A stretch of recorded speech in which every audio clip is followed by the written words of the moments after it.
Não, muito obrigado por ter aceito o convite. Muito feliz em poder conversar com o senhor hoje. Acho que é um tema assim muito atual, que deixa muita dúvida nas pessoas, né?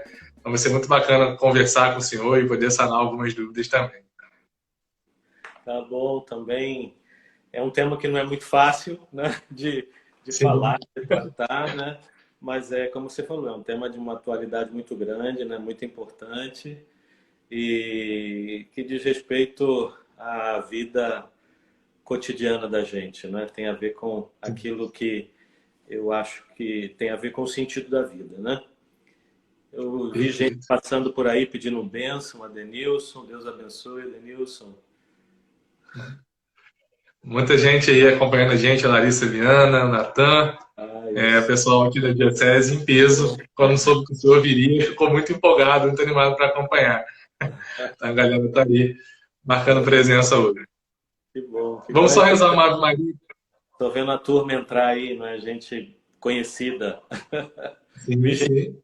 vi gente da Bahia também entrando por aí. Ih, que bacana. Sejam todos muito bem-vindos, tá? Pessoal da Bahia, pessoal de Nova Iguaçu também, certamente que vai acompanhar a gente, né? Sejam todos muito bem-vindos. Vamos rezar uma Ave Maria, então, Dom Gilson, para a gente começar a conversa? Vamos, vamos. Em nome do Pai, do Filho e do Espírito Santo. Amém. Amém. Ave Maria, cheia de graça, o Senhor é convosco. Bendita sois vós entre as mulheres, bendito é o fruto do vosso ventre, Jesus. Santa Maria, Mãe de Deus, rogai por nós, pecadores, agora e na hora de Na hora nossa de nossa morte. morte. Amém. Em nome do Pai, do Filho e do Espírito Santo. Amém. Então, Dom Gilson, para começar a conversa, logo fazer uma pergunta já difícil, que muitas vezes ela chega muito para a gente, assim, né? Seja como, às vezes como crítica, às vezes como dificuldade mesmo de compreensão por parte das pessoas, sobretudo aquelas que não professam a fé cristã, né? É um princípio básico da nossa fé, inclusive bíblico, né? A ideia de que nós somos chamados a evangelizar a todos. A comunicação do evangelho, a comunicação da proposta de vida que Jesus Cristo nos traz. Então, quando a gente parte do princípio de que nós temos a verdade, vamos comunicá-la, né? A gente está dizendo que nós estamos certos e todos estão errados? Como conciliar a crença na verdade e o respeito às diferenças diante dessa questão do anúncio do evangelho, da perspectiva da evangelização? Né?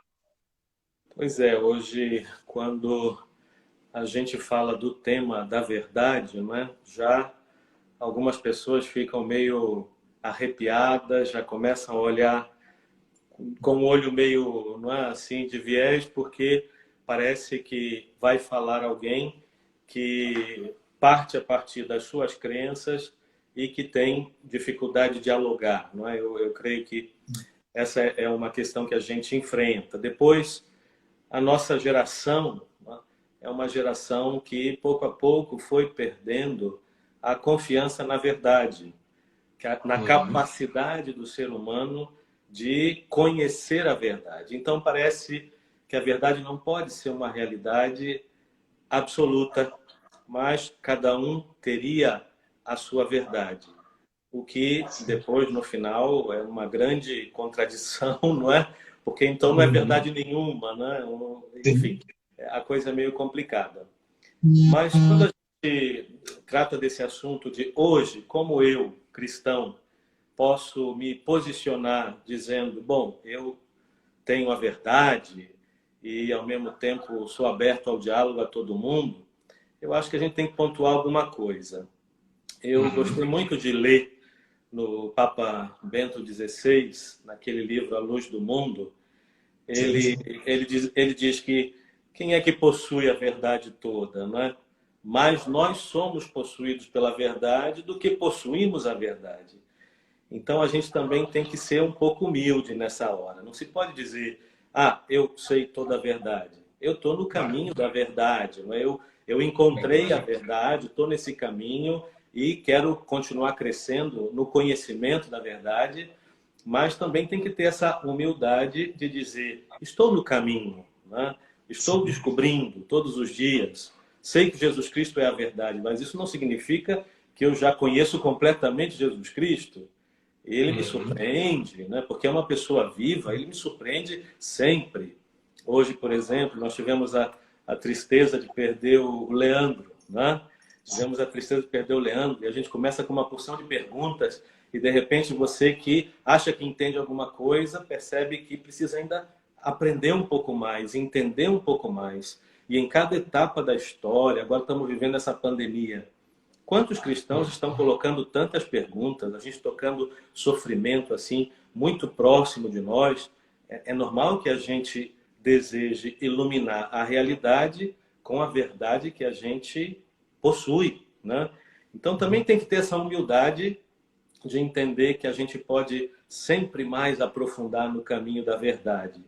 E o Papa, me lembro que o Papa Bento, né, nesse livro A Luz do Mundo, ele diz que também houve certas pessoas, até dentro do cristianismo, muito arrogantes com relação à verdade, né? Eu tenho a verdade e você não tem verdade nenhuma. Olha, no início do cristianismo, os nossos primeiros pais, né, lá, os primeiros padres do cristianismo, os primeiros escritores do cristianismo, eles fizeram uma coisa muito interessante. Quando se depararam com o mundo grego, o mundo pagão, o que eles fizeram? Eles perceberam que na filosofia dos gregos existiam elementos da verdade, do evangelho, existiam elementos que pareciam com Jesus Cristo, o que eles chamavam de as sementes do verbo. Se todas as coisas foram criadas por Deus e foram criadas por Deus, então é lógico que a semente do verbo está espalhada por aí, não é? Então a gente não pode dizer só nós temos a verdade, não é? Nós temos a verdade que é caminho, verdade, vida, Jesus Cristo. Agora, essa verdade ilumina todas as outras coisas. Isso não significa, por exemplo, que nas outras religiões não haja também elementos de verdade, não é? E também a verdade ela é de diversos modos, né? Existe uma verdade científica, existe uma verdade filosófica, existe uma verdade religiosa. Então a gente precisa maneirar aí quando a gente fala, né? Eu já tenho toda a verdade. Tá, você já tem toda a verdade, mas você já tem a vacina para o coronavírus, né? Oh, não, então né? Abaixa um pouco a bola, né? Enfim, o tema é complexo, não é fácil, né? A gente pode sempre correr no risco de cair na questão do relativismo, né? O relativismo é problemático, né? Sem dúvida nenhuma. Muito bacana a resposta, porque ao mesmo tempo que ela marca claramente essa diferenciação para a questão do relativismo, que é um risco e que vai trazer outras implicações. Na verdade, o relativismo ele vai nos enganar de várias formas, né? Primeiro, porque ele, por si só, ele é contraditório. Quando eu digo que não existe verdade, eu estou afirmando uma verdade. Então, a partir do momento que eu digo que não existe uma verdade absoluta, né? Então, eu estou partindo do princípio que eu contenho a verdade absoluta, quer dizer que ela não existe. Então, existe uma contradição interna na estrutura da argumentação relativista. E, em outra, se a gente for olhar também no desdobramento prático, quando eu nego que a verdade possa estar em algum lugar, né, objetivamente, parece um discurso bonito à primeira vista, no sentido de que eu estou acolhendo todo mundo, mas, na verdade, ao mesmo tempo que eu estou dizendo que a verdade não é posse de nenhum, eu estou dizendo também que ela não está em lugar nenhum. Porque se tudo que é contraditório pode fazer sentido, no final das contas não existe verdade, nós não somos capazes da verdade, né? Então esse ponto que o senhor toca é muito importante. Nós somos capazes de alcançar essa verdade, que é um dom divino que se manifesta em toda a sua obra da criação, né? É bonito a gente pensar nesse caminho. Não. E depois, o nosso discurso como cristãos não pode separar verdade de amor. As duas coisas estão juntas, não é? No Antigo Testamento, por exemplo, quando se fala de conhecer, o conhecer não é só uma realidade meramente intelectual, mas é uma realidade que envolve a pessoa toda. Nós, no Ocidente, somos muito intelectualistas. Então, quando a gente fala da verdade, a tendência da gente é parar naquilo que os clássicos diziam, não é? A adequação da mente à coisa, não é? Então, se aquilo que a mente capta é a realidade, isso é a verdade. Mas no cristianismo, a verdade, ela supera isso. Embora não negue isso, essa necessidade de que aquilo que eu penso tem a ver com a realidade, né? eu tinha um professor que, quando ele nos explicava o idealismo, né, na filosofia, e aquela coisa de que, enfim, no fundo era a mente que organizava tudo, a mente é que dizia o que era a coisa lá fora. Ele dizia, bom, mas não sente em cima de um formigueiro, né? Não pense que o formigueiro é um banquinho, a tua mente diz, aquilo ali é um banco, aí você vai e senta em cima. Olha, você vai se encher de formiga. Não dá, né? Quer dizer, esse aspecto da adequação da mente à realidade é importante, mas no cristianismo a verdade extrapola a essa questão meramente intelectual. A verdade tem a ver com uma relação, tem a ver com um amor, um fato, né? Eu sou amado, fui amado por Deus. Então é uma verdade que me interessa. Não é como se eu soubesse isso ou se eu não soubesse isso, a minha vida andaria pelo mesmo caminho. Não, de jeito nenhum. Pô, fantástico, fantástica a resposta, disso. Muito obrigado. E assim, só pegando uma carona nessa ideia de que nós somos temos a possibilidade de conhecer essa verdade com a qual nós vamos nos relacionando, né? A Ângela Marias até citou aqui o versículo que a gente vai falar, que é o conhecereis a verdade e a verdade vos libertará, lá em João 8,32, né? Esse versículo hoje ele é muito citado, sobretudo num contexto que a gente vivencia hoje, de uma polarização de ideias muito marcada no contexto social. E é interessante porque eu já vi em discussões, inúmeras vezes, os dois lados da discussão citarem o mesmo versículo, na tentativa assim, de convencerem de que o outro precisa fazer esse caminho de busca pela verdade, né, e tudo mais. Como é que o senhor acha que esse versículo deve ser interpretado, né? E qual é essa relação entre a verdade e a liberdade? Bom, a gente não pode desassociar essa fala de Jesus, não é? Conhecereis a verdade e a verdade vos libertará, daquela outra passagem em que Jesus fala, eu sou o caminho, a verdade e a vida. O Concílio Vaticano II, lá na Constituição Pastoral Gaudium et Spes, no número 22, que é um número que o Papa João Paulo II gostava muito de citar, dizem inclusive que é o texto que ele mais citou em todos os discursos dele, né? Ali se diz que quem revela o homem ao próprio homem é Jesus Cristo, né?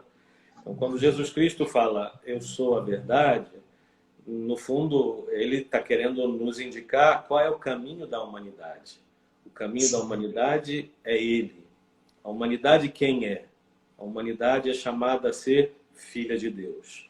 A humanidade foi redimida por Deus para viver uma vida nova. A vida dos filhos de Deus, a vida do reino de Deus.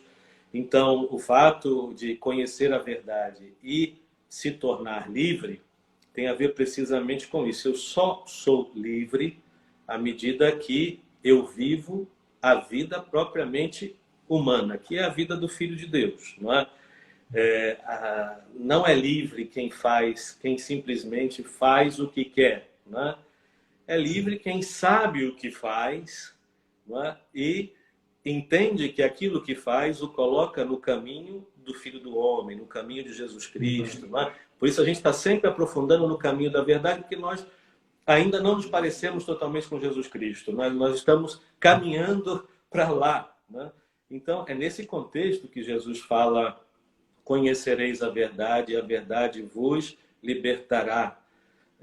Uma pessoa, quando tem a experiência do encontro com Cristo, né, como você teve, eu tive, e as pessoas que estão entrando por aí, muitas eu conheço, não é? Tiveram essa experiência do encontro com Cristo. Quando a gente tem a experiência do encontro com Cristo, a gente vê que todas as coisas, elas são iluminadas por Ele. Não é? Você era adolescente, de repente, a tua maneira de encarar a família, tua maneira de encarar o mundo, o estudo, o namoro, depois o trabalho, agora a paternidade, não é? Tudo isso ganha um sentido novo. Ou Jesus Cristo ilumina a vida da gente toda, ou a gente não é cristão, não é? Então não tem isso. Não é por isso que eu acho muito contraditório usar esse versículo da Escritura para ficar destilando ódio contra o outro, veneno contra o outro, porque não tem nada a ver, não é? Nada. Agora, existe de fato um anseio no coração de todo ser humano de descobrir onde está a verdade. Qual é a verdade que, de alguma forma, dá sentido para a minha vida? Eu acho que hoje, para falar do tema da verdade, a gente precisa traduzir esse tema da verdade como a descoberta do sentido da vida. Isso interessa mais hoje do que você falar de verdade. A gente vê que a questão de verdade traz muita polarização, não é? Mas a questão do sentido, né? O que é que dá mais sentido para a minha vida? A verdade está ali. Não é? O que é que dá mais sentido para a vida humana? A verdade está ali. Não é? É interessante a gente ver também, por exemplo, à medida que o cristianismo foi se difundindo, foi crescendo, também foi crescendo uma maneira de viver no mundo mais humana. Alguém pode dizer, bom, mas há fatos da história do cristianismo que são contraditórios? De fato, né? Porque o ser humano, às vezes o coração pega um caminho errado, né? Se desvia. E às vezes até a própria religião ela é usada para aquilo que é contrário à religião. Né? Como a gente vê hoje em todas as religiões, um pouco essa tendência, às vezes, de justificar a violência em nome de Deus, a violência em nome da religião. Mas é bonito você ver isso, né? Por exemplo, Santo Atanásio, lá no século IV, ele dava testemunho disso, né? Como é que, à medida que o cristianismo ia entrando em certos povos, valores como a paz eram mais presentes, mais estabelecidos. Depois, quando a gente pensa, né, agora nessa pandemia que a gente está vivendo, quando a gente pensa que o cristianismo foi quem inventou essa história de colocar gente doente junto para cuidar dessa gente, entendeu? Da melhor maneira possível, os hospitais, né? Então, quer dizer, o cristianismo também humanizou a história, humanizou o mundo. Lógico que depois uma certa releitura ideológica, especialmente aí na época da Revolução Francesa, né? Quis fazer uma outra leitura do cristianismo mais falsa do que verdadeira. Agora, erros existem porque são os nossos erros, não são os erros de Cristo. Mas é muito interessante a gente perceber como é que a força do Evangelho chegava e transformava. Eu morei 7 anos na Bahia. Morei 7 anos na Bahia. E uma das coisas que bastante me tocaram na Bahia foi essa questão da solidariedade muito forte em Salvador. E um ícone dessa solidariedade, Irmã Dulce, né? Que fez uma obra extraordinária. A gente, quando conhece a obra da Irmã Dulce, você diz, mas como é que uma mulher fez isso? Não é? Ela tinha um coração que não cabia dentro dela, então não importavam os limites físicos, não importavam os limites políticos, nada disso, né? Ela superava tudo isso, né? Não só por ela, porque também nela agia a graça de Deus, que é um outro elemento que a gente precisa também contar quando a gente fala do tema da verdade. Então, eu creio que para hoje falar do tema da verdade, a gente precisa falar do sentido da vida, né? O que é que dá sentido à vida? Né? É aí que a gente pode encontrar um caminho para interessar de novo o tema da verdade, porque parece que a questão da verdade é meramente intelectual. Não é, né? Tem a ver com o sentido da vida. E a gente sabe que hoje é uma crise muito grande de sentido. Né? Basta ver a quantidade de suicídios, né?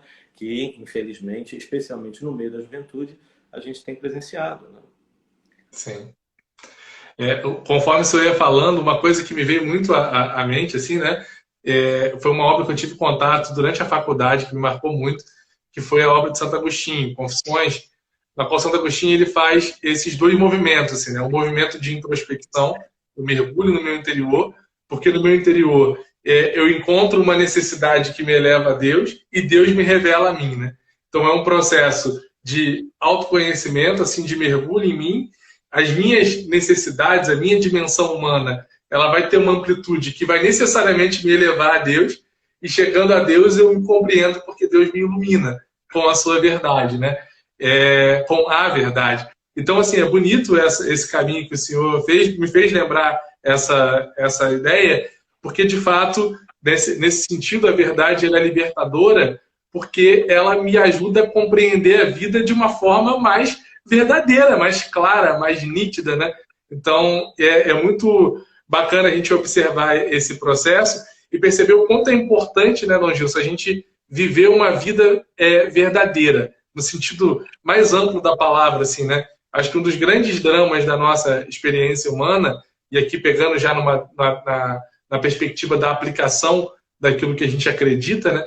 É a gente conseguir essa conciliação entre o que a gente acredita, o que a gente experimentou e o que a gente busca viver no cotidiano. Quanto mais a gente conseguir ser verdadeiro com aquilo que a gente acredita, com aquilo que a gente busca viver, mais repleta de sentido, melhor vai ser a nossa vida em todos os seus aspectos, né? Vai ao encontro daquilo que é o tema da nossa conversa hoje, né? Essa verdade como um dom divino que me possibilita viver de uma forma realizada do ponto de vista espiritual, do ponto de vista psicológico, né? Do ponto de vista social também. É muito bacana isso. Pois e é. tem uma proposta. Não, pode falar. Você estava falando aí, eu estava pensando, bom, primeiro quero deixar um abraço aí para tanta gente, né? Tá o Thales, tá o Fred da Magnífica, o Fábio, que foi também meu aluno, o Natan, enfim, tanta gente aí, boa, que bom. Mas você estava falando nisso, eu estava pensando, bom, o caminho que Agostinho faz para Deus, não é? Para você ver como que a verdade é tão rica que uma cabeça só não consegue explorar todas as suas nuances e toda a sua profundidade. Você falou de Agostinho, me lembrei também de Tomás de Aquino, que eu sei que tem uma turma aí fanzoca de Tomás de Aquino, né? Mas você vê, qual é o caminho que Agostinho faz para chegar a Deus? É o caminho antropológico, né? Ele, no coração dele, ele percebia que havia uma sede. E ele andou por várias filosofias, foi atrás de várias, entre aspas, ciências. E quando se deparou com Jesus Cristo, percebeu, é aqui, não é? Este é o homem que bate no meu coração. Não é? Mais ou menos, ele não falou isso, mas poderia dizer isso. Não é? Este é o homem que bate no meu coração. O meu coração tem a ver com essa humanidade de Jesus Cristo. Já Tomás de Aquino faz qual caminho? A chamada via cosmológica, não é? As famosas vias das existências de Deus, não é? As 5 provas da existência de Deus. Pois é, faz esse caminho através da contemplação do cosmos, através da contemplação do mundo, não é? Chega a essa intuição de que racionalmente se pode fazer um caminho para Deus. Então, esses homens grandiosos da história do pensamento e da história do cristianismo mostram para nós como que a gente precisa ser muito humilde para falar que já tem toda a verdade, não é? Aliás, tem um fato que me lembrava aqui, bom, vou falando. Mas o Thales já ouviu eu falar sobre isso, né? Um livro que eu li há muitos anos atrás, mas que me marcou muito, porque me iluminou muitas coisas. O Testamento Filosófico de Jean Guiton. Jean Guiton foi um pensador francês, né? Ele foi o único leigo perito no Concílio Vaticano II, amigo de Paulo VI e tal. Quando ele pensava que estava para morrer, ele escreveu um livro, Meu Testamento Filosófico. Ele tinha 90 anos, mas ele não morreu, ainda escreveu um outro depois. Mas ele, nesse livro do Testamento Filosófico, ele tem um delírio dos últimos dias dele. E aí, antes dele morrer, alguns personagens da história vão passando no leito de morte dele e começam a fazer perguntas para ele. Pascal, Sócrates, não sei quem. Aí tem um fulano, que é um fulano muito estranho. Eu acho que é o diabo. É um fulano que ele não conseguiu bem identificar quem era, mas esse fulano perguntou para ele assim, escuta, Jean, primeiro fez uma série de elogios a ele. Você foi isso, fez aquilo, fez o outro. Você encontrou a verdade? Aí qual foi a resposta dele? Ainda estou procurando. Aí o capeta lá disse, bom, mas se você ainda está procurando, significa que você não encontrou? Aí ele falou, não é isso. É que a verdade é de tal modo que quanto mais você encontra, mais você procura. E esse Fantástico. É o caminho, né? Esse é o caminho, né? Eu encontrei a verdade porque eu estou procurando. Eu estou numa procura, né? Encontrei o caminho da verdade, mas ainda estou buscando conhecê-la plenamente. Né? Fantástico, fantástico. Muito bacana a história. quando você ia falando que o pessoal foi até comentando sobre o livro, né? O Thales disse que já ouviu falar muito sobre o livro. O Alessandro disse também aqui que o livro é muito bom. O Fábio Excelente. disse que sempre indica, né, o livro aos alunos. Muito bacana, muito bacana. Vale a Só pena. registrar aqui, Gilson, a presença do pessoal, né? O padre Zé Ricardo, lá do Ceará, está aqui Opa, assistindo a gente, que acompanhando a bom, gente também. que bom. Muita gente aqui de Petrópolis, a Dani, minha colega da psicologia, também está aqui com a gente. Enfim, muita gente, tá, pessoal? Desculpa não conseguir mandar um abraço para todo mundo, são muitas pessoas. O Fernando está aqui, a Nath. A Mariana Zanata está lá nos Estados Unidos, não, Gilson, acompanhando a gente, mandou um Opa. abraço. Ah, Mariana, que saudade, quanto tempo. Muito legal. Que bom, que bom. Bom ver E essa assim, Gilson, turma, não é? Bom ver essa turma, que é uma turma que também. Olha, a Cíntia também apareceu por aí, né? É uma turma que a gente caminhou junto, né? Foi muito boa essa caminhada nossa de encontrar a verdade e de continuar buscando. Nós estamos ainda continuando essa grande busca. com E aí certeza. A Thaís da Arquidiocese do Rio, enfim, muito bem. Eu vi gente aí de Nilópolis também, da minha diocese. Muito Muito bem. bacana. E assim, diante de tudo isso, porque a gente está falando sobre como é bonito esse processo do encontro com a verdade, toda essa dimensão também do processo, né, que não é uma coisa que está pronta, mas que vai sendo construída, uma busca. Mas, diante de tudo isso, sendo a verdade um dom divino, sendo a verdade toda essa dimensão que transforma a nossa vida e vai nos ajudando a perceber-nos, né, de forma mais clara, mais nítida, tal qual somos, como que a gente explica a dimensão da salvação pela ignorância? Que também é uma coisa na qual a gente acredita, né? Aquelas pessoas que não tiveram acesso, que não conheceram e que são salvas pela ignorância, né?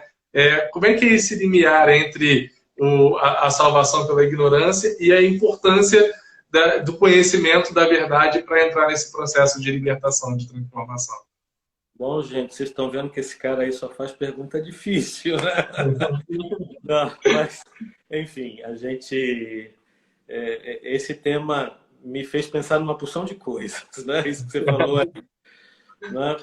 Primeiro, hoje a gente vê tanta gente que pensa que a salvação está só naquilo que conhece, né?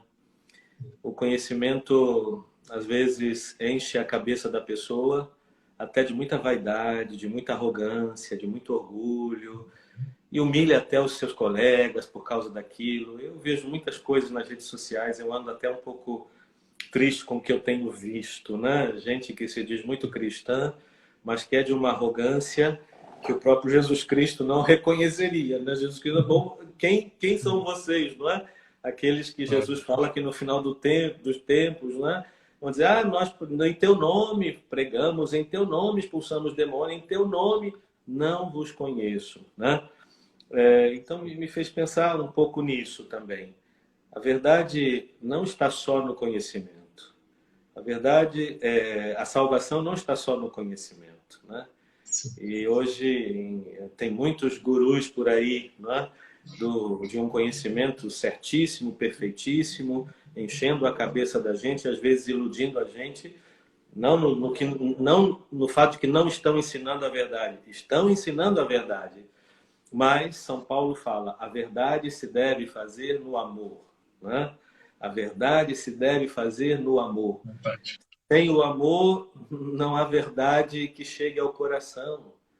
O que Deus quer é salvar a humanidade. Por isso, Ele nos comunicou o seu verbo, a sua verdade. E nesse verbo, o que Deus nos falou?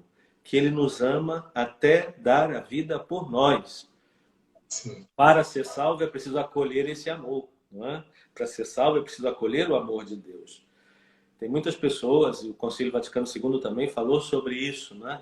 Que há pessoas que não têm como chegar ao conhecimento da verdade de Jesus Cristo, da verdade do Evangelho, por uma série de razões que aqui a gente não tem como tratar, mas o fato é que tem muita gente que não consegue chegar a esse conhecimento, mas, por outro lado, existe um desejo de Deus de salvar todo mundo. Embora Deus respeite muito a nossa liberdade, não é? E isso é bonito também no conhecimento do cristianismo. é um conhecimento que você tem que aderir a ele. Não é uma coisa que se impõe. Por isso, nada mais contrário ao cristianismo do que essa postura intolerante de querer impor a fé sobre os outros. Nada mais contrário à própria dinâmica da palavra de Deus, né? Deus vai convidando o ser humano a acolher o seu amor, a acolher a sua bondade, né? Então, Deus quer salvar a todos. Deus encontra caminhos para aqueles que se abrem para Ele. Não quero dizer que todo mundo, né? Como disse Orígenes, não é? Que chegar no momento Deus resolve tudo e pronto, está todo mundo salvo, inclusive os demônios. Tudo. Não, isso não existe. Não é essa a nossa fé, né? Mas quem tem a disponibilidade do coração para acolher a boa nova de Jesus Cristo, esse vai ser salvo, não é? Agora, só Deus é que sabe isso, viu? Deus também se reserva certas coisas. O caminho natural das coisas é a igreja, não é? É a acolhida do Evangelho, a acolhida da palavra de Deus. Esse é o caminho normal. Mas Deus deseja salvar a todos. E o Concílio Vaticano II fala, não é, que aqueles que, mesmo sem conhecer a verdade de Jesus Cristo, a verdade do Evangelho, mas procuram seguir a voz de Deus na consciência, então esses acolhem, né? Serão salvos, né? De alguma forma, que só Deus sabe, né? Serão salvos. É isso, né? Porque também toda a realidade humana tem seu limite. Né? E nós também temos nossos limites. Né? Eu vejo tantas situações aqui na minha diocese, tanta necessidade também do Evangelho de chegar em tantas partes e a gente se vê tão pouco, tão pequeno, mas Deus tem a sua forma de agir. Né? Então, há como conciliar isso. Né? Quer dizer, não é que uma pessoa se salva, essa é a visão cristã, não é que uma pessoa se salva independentemente de Jesus Cristo. Né? Até porque nós, na nossa visão de criação, de salvação, nós não conseguimos conceber a humanidade fora de um outro plano que não seja o de Deus, não é? Então, todos estamos envolvidos no plano de Deus. E o plano de Deus é Jesus Cristo, o único Salvador da humanidade, não é? E Deus encontra seus caminhos, não é, para salvar aqueles que, por ignorância, não conseguiram alcançar o conhecimento de Jesus Cristo. Isso nos ensinou também no Concílio. No início da resposta do senhor, me fez lembrar bastante uma coisa que o meu pároco atual, que é o Frei Paulinho, o senhor conhece, com certeza, né? O Frei Paulinho, ele falou numa das primeiras homilias que ele fez agora, quando ele retornou à paróquia, eu achei bem bacana. No início da homilia, ele falou assim, né? Essa parte da missa é muito difícil, porque eu não posso ser professor aqui. Porque se eu for professor, eu posso trazer aqui muito conteúdo e muitas coisas boas para vocês, mas eu corro o risco de fazer com que vocês saiam daqui com a cabeça cheia e o coração vazio. Então, o meu desafio é, claro, conseguir trazer uma explicação daquilo que é a liturgia do dia, mas, acima de tudo, auxiliá-los na experiência que vocês vão fazer, para que o coração saia repleto de uma experiência, né? E eu acho que é muito bacana a gente ter sempre em vista isso, assim, né? A gente não parte desse princípio da experiência apenas pelo conhecimento, pelo saber, né? Mas ela é muito maior, muito mais significativa. Essa, inclusive, foi a grande tentação do cristianismo no início. Um dos primeiros embates que os cristãos tiveram que enfrentar foi o gnosticismo. Aquele grupo de seletos escolhidos, olha, identifico muito isso hoje, desculpe, mas não é? Aquele grupo de seletos escolhidos que sabem tudo, têm todo o conhecimento do que é a verdade, a liturgia, o Papa, sabem mais do que o Papa, mais do que todo mundo, não é? Porque seguem um guru tal, seguem o guru tal, enfim. Esse foi um dos grandes embates que o cristianismo teve que enfrentar no início. Inclusive, dizem que o Evangelho de São João foi escrito procurando dar uma resposta para isso. Por isso, São João, para ele é muito caro o tema do conhecimento, o tema da verdade, não é? Porque ele está respondendo a essa turma que pensa que basta conhecer para salvar. Né? Um conhecimento que não se transforma em vida, não é o que diz a Escritura. Os demônios também sabem, os demônios também creem, Exato. Tremem, né? Mas não amam, entendeu? Exatamente. Não amam. Então, estão perdidos, né? Porque não amam. Então, a gente precisa fazer a redescoberta disso, né? A gente precisa fazer a redescoberta disso. É o padre José Raimundo, é o pároco da catedral lá de Paulo Afonso. Olha aí, que Simone, bacana. Júlio, olha aí. Muito Maria legal. Só mandar Odéia, grande abraço. Tá o pessoal bom. que está aqui, ó. A Simone, o Cidinho aqui da paróquia também, a Nívia. Minha avó está assistindo a gente aí. E aí, vó, boa noite, benção. O Tiago Tiago Pires. Pires, o Diácono Luciano, lá de Salvador. Opa, o Diácono Luciano, eu vi. Sim. Raquel Breno. Stasiak é daqui, enfim, tem uma turminha boa por aí, né? Muito maneiro. O Ed, lá de Teresópolis, também está com a gente. Maravilha. Bom, e assim, a gente está falando sobre essa busca pela verdade, essa busca pela experiência, né? E uma dúvida que surge para muita gente, e às vezes nessa conversa, eu trabalho hoje num colégio no Rio de Janeiro, né, o Colégio Santo Inácio, e muitas vezes conversando com os alunos e falando sobre essa importância da busca pela verdade, eu escuto essa pergunta, Dom Gilson, eu acho muito difícil de conseguir respondê-la. Por isso eu estou trazendo aqui para o senhor hoje, aproveitar a oportunidade para receber a sua resposta, né? Nesse caminho de busca pela verdade, assim, tem algum critério que nos ajuda a reconhecer o que é verdadeiro? Nossa, isso é difícil. Essa pergunta é...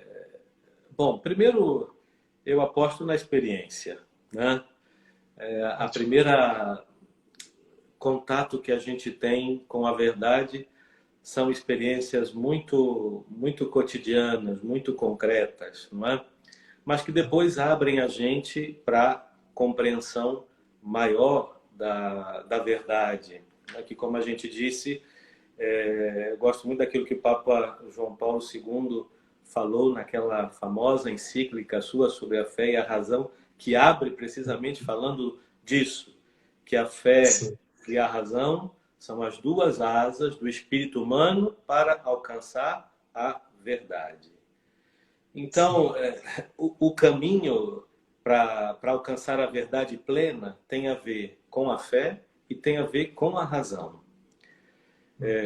Uma razão que aposta, mais do que dizer acredita, né? Mas uma razão que sabe que pode conhecer a verdade.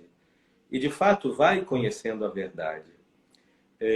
Por exemplo, nós estamos aí com todo esse tema da pandemia e de um vírus que a gente está procurando estudá-lo para poder dar o remédio certo, a vacina certa. Os cientistas sabem que podem chegar a fundo nas coisas, não é? E foi essa capacidade humana de saber que pode chegar a conhecer a verdade que o ser humano fez tantas conquistas. Então, uma razão bem trabalhada, que aposta que pode chegar nas verdades históricas, nas verdades científicas, né? Na comprovação das verdades filosóficas e tal, é uma razão que está aberta para a verdade. Não quer dizer que ele vai possuir a verdade. Eu volto a lembrar o que falou Bento XVI. Mas nós somos possuídos pela verdade do que possuímos a verdade, né? Então, pouco a pouco, nós vamos descobrindo que a verdade é muito ampla.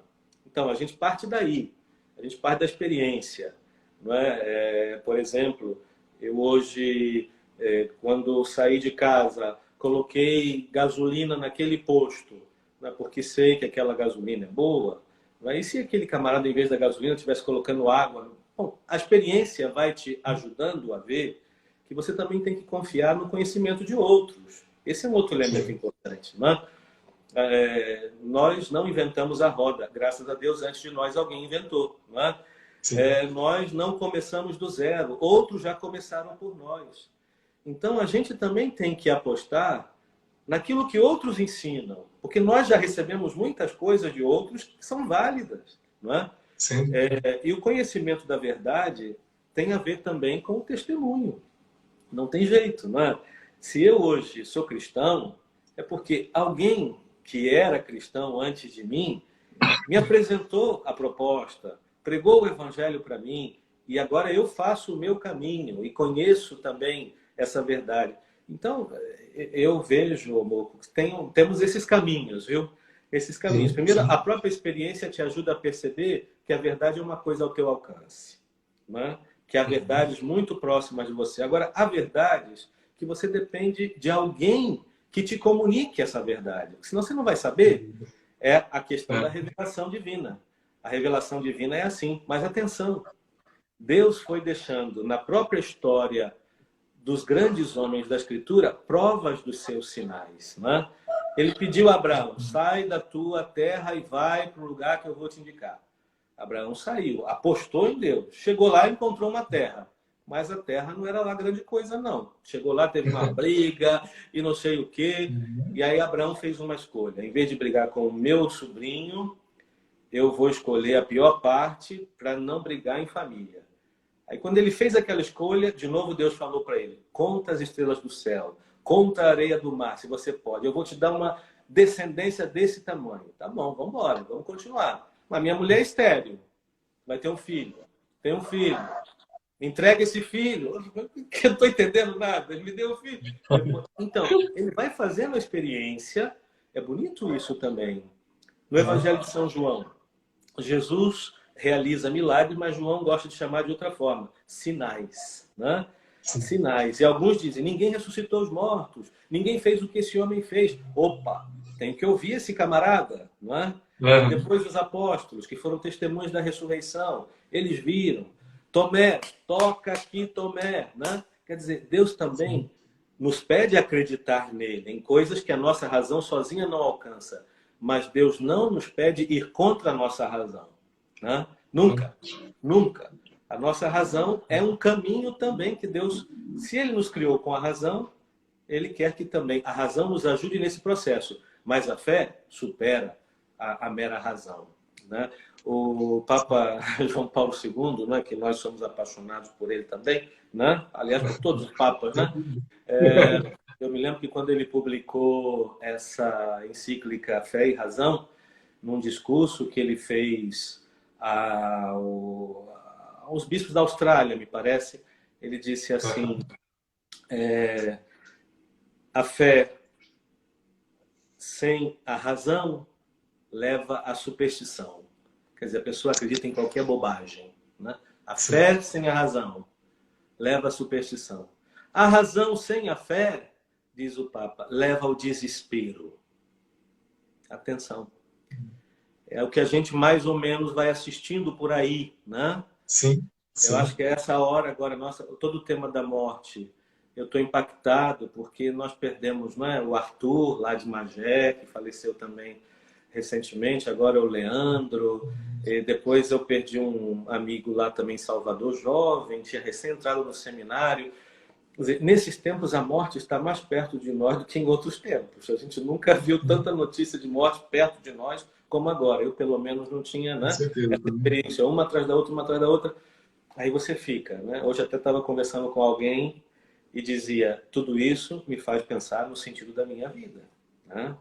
O que vale a minha vida? Eu tenho que fazer valer a pena, né? Eu vi uma postagem do Padre Luiz aí no Facebook, né? Sobre o Leandro, né? E no final da postagem o Padre Luiz diz isso, né? Aí lá de cima diz para nós que valeu a pena, né? Valeu a pena, vale a pena, né? Então, mas é um caminho que você tem que fazer. As duas coisas são importantes. A gente tem que ter uma razão forte, uma razão boa, a razão humana sadia. Não se pode negar a razão, né? É o que a gente está assistindo por aí, né? Às vezes certas posturas que são absolutamente racionais, irracionais, mas com a pretensão de ser racional, mas são irracionais, né? A inteligência fraca, né? A fé fraca, então é lógico, né? E sem uma abordagem da verdade na sua amplitude, a vida corre o risco de ficar meio sem sentido, sabe? Sem dúvida nenhuma. Dom Gilson, assim, eu quero, ainda não está no final, mas assim, aproveitar para agradecer ao senhor, porque as reflexões são muito boas, assim, então é um grande privilégio estar aqui fazendo essa conversa, ouvindo essas respostas, porque é um caminho também de formação para a gente, assim, né? Eu me sinto privilegiado por essa oportunidade, pela disponibilidade do senhor em estar aqui fazendo essa conversa, porque é de fato de uma profundidade muito grande, assim. aquilo que o senhor tem trazido para a gente. Muito obrigado. Não, eu também agradeço, porque como você me provocou, né, eu até disse, ai, mas esse tema é tão difícil, né? Mas, né, você me provocou, aí eu voltei a ler algumas coisas também. Isso também é uma coisa importante, né? Você fez essa pergunta se tem um critério que nos ajuda a reconhecer o que é verdadeiro, o que não é verdadeiro. Nossa, ler coisas boas, né? Estudar. Eu reli algumas coisas do Papa Bento, por exemplo, aqueles livros de entrevista dele, Sal da Terra, Luz do Mundo. Quanta riqueza para entender o tempo que a gente está vivendo, né? Por isso é bom um papo assim que nos ajude a também perceber que no nosso tempo o tema da verdade não é um tema insignificante, um tema superficial, mas é o tema. Mas volto a insistir, né? Hoje, lendo alguma coisa, preparando um pouco essa conversa, veio muito forte isso, né? O tema da verdade tem a ver com o tema do sentido, né? O tema do Muito sentido bacana. não tem outro jeito. Muito Só bem. registrar aqui, o padre Vanúcio agradeceu aqui pelas reflexões também. É Mandou lá um de Bom abraço Jesus aqui. da Lapa, viu? Da Diocese de Bom Jesus da Lapa, lá da Bahia, Padre Vanús. Muito Não, bacana. O Tales disse que essa ideia da fé como testemunho dos apóstolos que chegam até nós foi decisiva na caminhada dele. Bacana isso, né? O Yuri está dizendo, Yuri aqui do Itamaraty, dizendo que fez lembrar do encontro com Jesus e a Samaritana, que ela vai se desvendando gradativamente, que ele vai se desvendando gradativamente e ela vai epa, desculpa, tá ruim de ler aqui, para que ela tenha uma experiência com a verdade. Ótimo. Aí o Alessandro fez uma pergunta aqui, Dom Gilson. opa, Perguntou: como lidar com o contexto onde muitos cristãos fazem uma espécie de movimento anti-ciência e fazem isso, por vezes, em nome da fé, movimentos anti-vacinas ou os que negam a gravidade da pandemia? eu cada vez que eu vejo essa postura, aí Padre Márcio da Diocese de Camaçari, grande abraço, Frei Ícaro, também lá de Salvador, não sei se ainda está lá para o Salvador, Frei Capuchinho. Cada vez que eu ouço essas histórias, eu me lembro do grande Chesterton, né? Que inclusive ontem teve um aniversário de morte, me parece, dele, que ele dizia que quem não crê em Deus acaba crendo em qualquer coisa, não é? Acaba crendo em Sim. qualquer coisa. Quer dizer, quem não tem uma razão forte, né? E o que nós assistimos hoje é realmente eu acho, o desembocar de toda essa crise da razão, né? Da confiança na razão. Então, agora o relativismo chega a tal ponto que aquilo que eu quero crer é o que se impõe. Não é? Aquilo Sim. que eu admito como verdade é o que se impõe. E é lógico que eu não quero ficar sozinho. Eu quero formar uma maioria também que comece a acreditar assim para que essa verdade se imponha. Isso é gravíssimo, é perigosíssimo. Nós vimos isso, por exemplo, no nazismo, né? Alguém quer Uhum. impor a sua vontade, a sua verdade, é capaz de fazer tantas outras coisas. A gente tem que abrir os olhos com relação a isso. Como lidar com isso, Alessandro? Não é fácil, não é?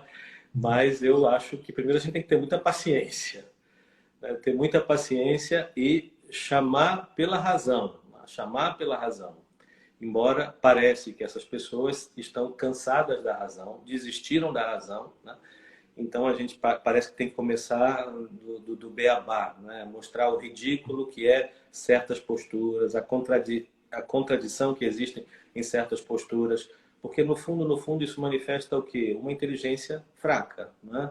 Sim. E se a gente não ajuda as pessoas a pensar, eu me lembro que no passado eu ouvi uma vez alguém dizer que uma das grandes caridades que a igreja tinha que fazer para as pessoas do século XX, porque nós somos do outro século, né, Moco? Século XX, Sim. XXI, né?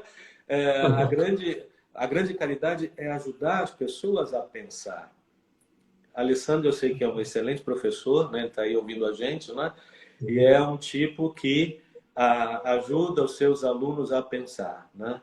Então, eu acho que a gente tem que perder tempo com as pessoas, acolhendo-as. Aqui também a linguagem do coração é muito importante. A linguagem do coração é importante porque sem confiança é difícil abrir a inteligência. Eu creio que também muita gente se decepcionou, seja com pai, seja com mãe, com relações básicas, elementares, e de repente, como tem essa falta de confiança elementar de família, também tem a falta de confiança no mestre, tem a falta de confiança daquele que, né, ensina de alguma forma. É todo um trabalho de reconstrução, aquilo que o Papa Bento falava de emergência educativa. Nós estamos numa emergência educativa. Isso aí demonstra precisamente isso. Verdade, amor, proximidade, não é?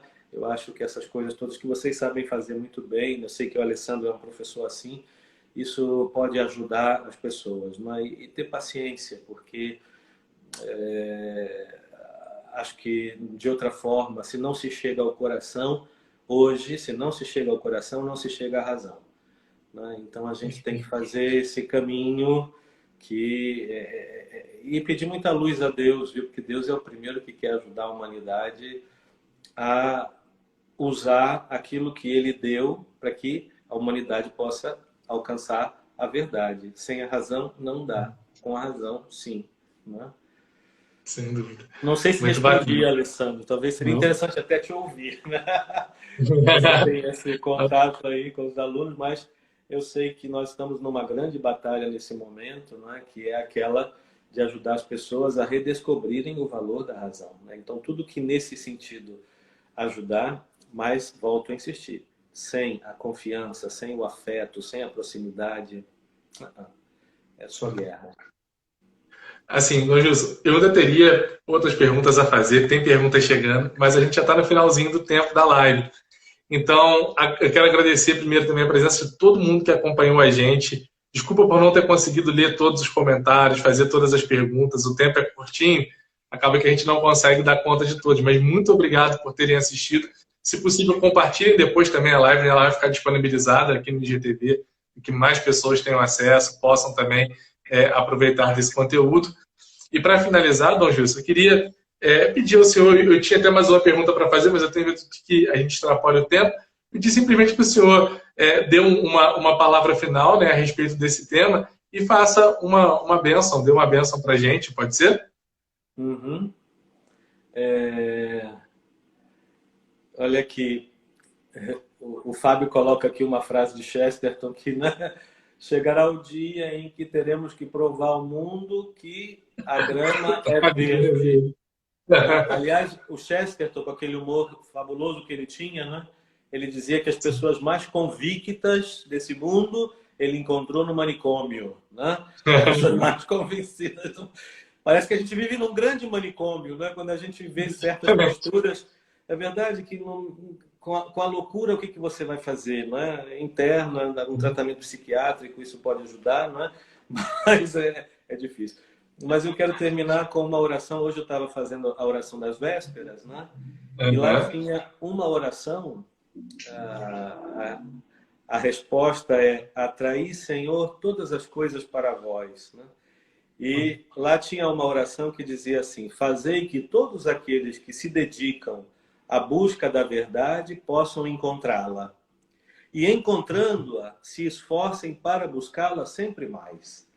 Foi da oração da tarde hoje, da liturgia da igreja, né? Uma boa coincidência com a nossa conversa. Então, essa oração eu quero fazer, né? Pedir a Deus, né, que todos aqueles que buscam a verdade possam encontrá-la. E encontrando a verdade, se esforcem para buscá-la sempre mais. E que o Senhor, pela graça do seu Espírito Santo, nos dê a graça também de uma razão sadia para ajudar o nosso tempo, ajudar as pessoas a pensar. O Filho de Deus tem um nome muito sugestivo na teologia de São João. Ele é o pensamento de Deus, ele é o verbo de Deus, ele é a palavra de Deus, o conhecimento todo de Deus. Então, todo conhecimento tem a ver com ele. Eu tinha um professor que dizia, né, que o cosmos todos tem um quê filial, né? Porque tudo foi pensado no filho, né? Então tudo tem o Sim. rosto do filho. Encontrar a verdade é encontrar aquilo que São Francisco encontrou, né? Tudo era irmão. O irmão lobo, a irmã lua, o irmão sol, a irmã morte, a irmã pobreza. Tudo era amigo, né? Que coisa fantástica. Mas isso aqui não é uma fantasia. Isso aqui é a nossa realidade. Que Deus então abençoe a você, meu irmão, você, minha irmã, você que esteve conosco nessa live, e que você não tenha medo de ser quem você é, mas sabendo dialogar com as pessoas, sabendo se aproximar dos corações, porque Jesus começou por aí, tocando os corações daqueles que o ouviam. E que Deus abençoe em nome do Pai, do Filho e do Espírito Santo. Amém. Amém. E Fantástico. Nossa Senhora é invocada com um título bonito na ladainha: Sede da Sabedoria, rogai por nós. Amém. Amém. Pô, fantástico. Mais uma vez, muita gratidão pela presença, disponibilidade. Quero pedir ao pessoal que está assistindo a gente, se alguém puder tirar um printzinho da tela aí para registrar a nossa conversa, né? Foi uma noite muito bacana, muito feliz. Estou realmente muito contente de estar aqui com o senhor. E agradecer mais uma vez a todos, né? E isso é um sinal bonito, né, Dom Gilson? Das marcas que a missão do senhor vai deixando por onde o senhor passa, né? Muita gente aqui da Diocese de Petrópolis acompanhando e animados, pedindo aqui parte 2 da live, agradecendo, dizendo que o Brasil inteiro tem que assistir. Estou só vendo os comentários da galera chegando aqui. Então, assim, pessoal de Salvador, pessoal de Nova Iguaçu que está acompanhando a gente, todos vocês, tá? Sejam muito bem-vindos sempre e ajudem agora a compartilhar a live. Bastante gente teve a oportunidade de assistir, de acompanhar com a gente aqui, mas ainda muitos outros podem assistir com os nossos compartilhamentos, né? Então, quem está assistindo, ajuda a gente aí a compartilhar para que mais pessoas tenham acesso. Muito obrigado mais uma vez, Nilson. Tchau. Um abraço a todo mundo. Boa noite. Tchau.